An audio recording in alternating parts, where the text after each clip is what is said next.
साथियों नमस्कार। आज हम लोग बात करने वाले हैं चरक विमान स्थान के पहले चैप्टर में जो पॉइंट है अब सिलेबस का फोर्थ पॉइंट देखेंगे हम लोग। रस द्रव्य प्रभाव के उदाहरण, एग्जाम्पल्स ऑफ द्रव्य प्रभाव। तो इसको पढ़ने से पहले हम लोग बात कर लेते हैं कि इससे पहले जो तीसरा पॉइंट था चौथे से पहले, वो था चतुर्विध प्रभाव, है ना। 4 टाइप्स ऑफ प्रभाव, चतुर्विध प्रभाव के बारे में बात किया था।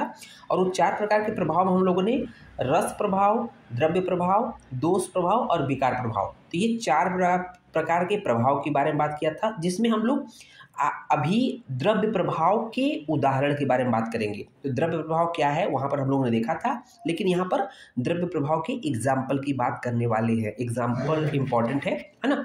तो देखेंगे यहाँ पर जब द्रव्य प्रभाव के एग्जाम्पल में आते हैं तो यहाँ पर मुख्य रूप से 3 द्रव्य की बात किया गया है। 3 द्रव्य कौन कौन से हैं?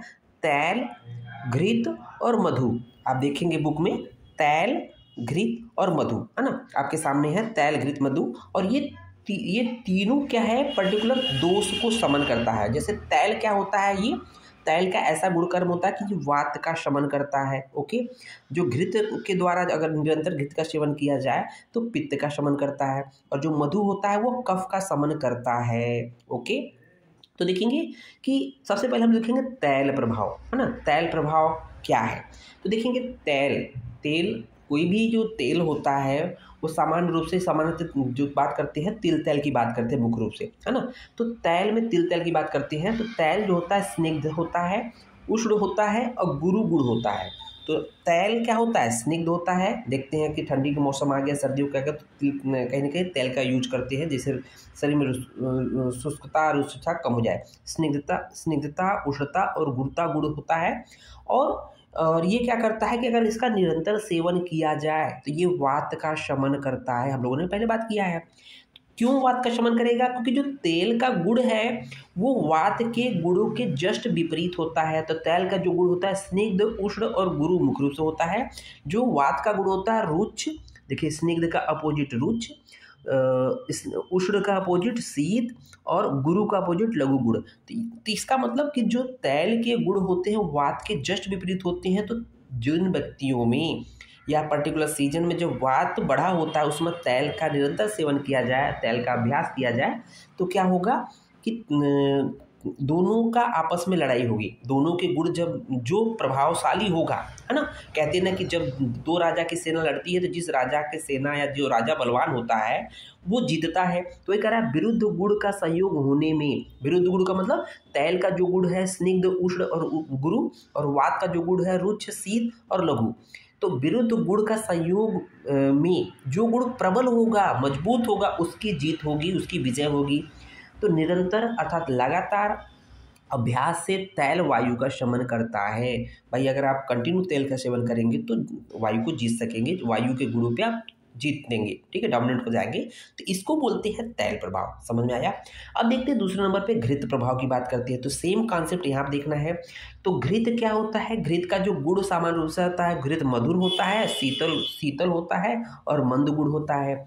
उसके जस्ट विपरीत जो पित्त होता है, पित्त का जो गुण होता है वो अमधुर बोला गया। अमधुर मतलब कटु होता है, और मधुर जगह अमधुर अर्थात कटु हो गया।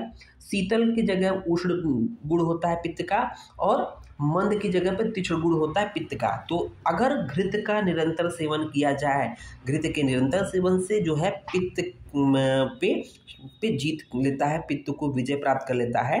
क्योंकि पित्त के जो गुण होते हैं वो घृत के गुणों के जस्ट विपरीत होते हैं। वही बात होती है कि निरंतर सेवन करेंगे तो जो मजबूत होगा वो डोमिनेंट हो जाएगा।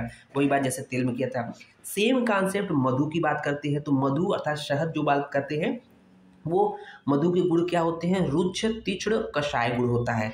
मुख्य रूप से कौन सा गुण होता है? रुच्छ होता है, तीक्ष्ण होता है, कषाय होता है। तो एक प्रश्न उठता है कि क्या मधु तो मीठा होता है, क्या डायबिटिक रोगियों को, डायबिटिक पेशेंट को, प्रमेह के रोगियों को दिया जा सकता है मधु? यस, दिया जा सकता है ना। अगर ओरिजिनल मधु है तो, क्योंकि इसमें कषाय है, रुच्छ है, तीक्ष्ण है, ठीक है।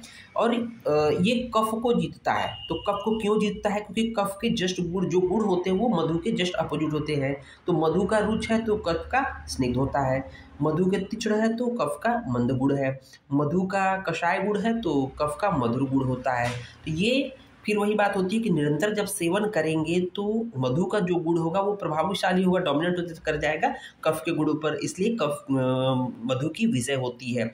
कफ के विपरीत देखेंगे, कफ के विपरीत गुण वाला मधु होता है, आप लोग देख ही रहे हैं। मधु के निरंतर अभ्यास से, निरंतर सेवन से विपरीत गुण वाले कफ को जीतता है अर्थात समन करता है। तो इस तरह से हम लोगों ने ये एग्जाम्पल देखा कि किस तरह से द्रव्य प्रभाव के 3 उदाहरण अर्थात तैल प्रभाव, मधु प्रभाव, घृत प्रभाव, तैल, घृत, मधु प्रभाव को हम लोगों ने एक एक करके देखा। उम्मीद है वीडियो पसंद आया होगा। धन्यवाद। वीडियो को अधिक से अधिक लाइक करें, अधिक से अधिक शेयर करें और चैनल को सब्सक्राइब जरूर करें। धन्यवाद।